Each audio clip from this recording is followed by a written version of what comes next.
Hey everyone, Isaac here, back with another Pig Lane video. Now, we've come across the documents and planning permissions for the area.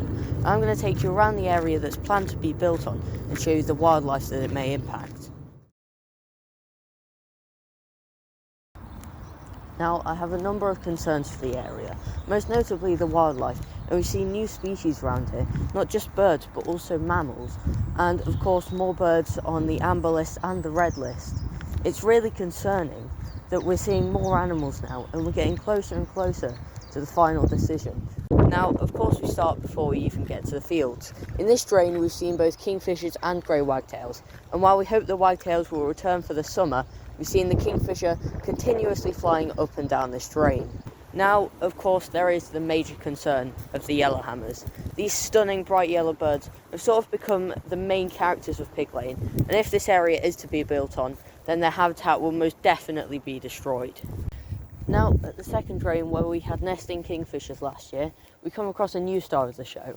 In the past few weeks, we've had water voles up and down the drain, and they truly are a wonderful sight. There's at least 4 water voles in this drain, and it's great to have that many numbers of these endangered voles here. It gives us ever more reason to protect the area. I also mentioned kingfishers, which are fairly common around here. There's 4 in the local area, 2 on this drain and 2 on the first drain. They're truly wonderful to see, and of course, like I said, there's a mating pair on this drain. We've also had 2 green woodpeckers in the local area, and while not the rarest, they are really beautiful birds. That beautiful bright green and the red on top of the head, it truly is stunning.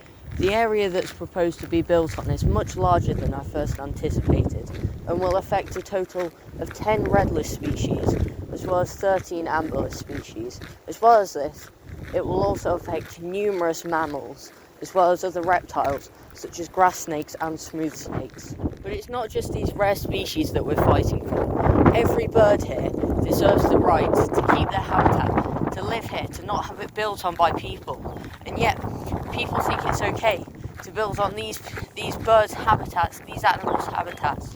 It's their home, and we need to keep it that way. This isn't our place to build on. This is their place. This is their place to live, not ours. We live in a world where people are campaigning for equal rights, but yet people seem to forget that animals still face discrimination. Us humans think we're better than these animals just because we're humans. That is completely unfair on these beautiful creatures. Now, in these fields, we often see skylarks, especially further towards the lane.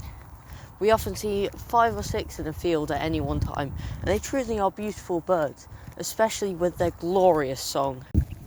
I do believe that Pig Lane really is a fabulous place. With the amount of wildlife on show, the fact it's so local and so close to civilization, it's absolutely brilliant. It's such a hidden gem, such an unlikely spot for wildlife, and places like these need more protection. Of course, it's not just Pig Lane that needs protecting, and yet people are inconsiderate enough to think that we can come on these animals' homes and build on it as if it's our own. But it's not, it's theirs, and it's theirs to keep. The campaign is going well so far, and thank you to all the people that have got behind it. Your support means the world. But we need to fight, and we need to keep fighting. We need to protect Pig Lane.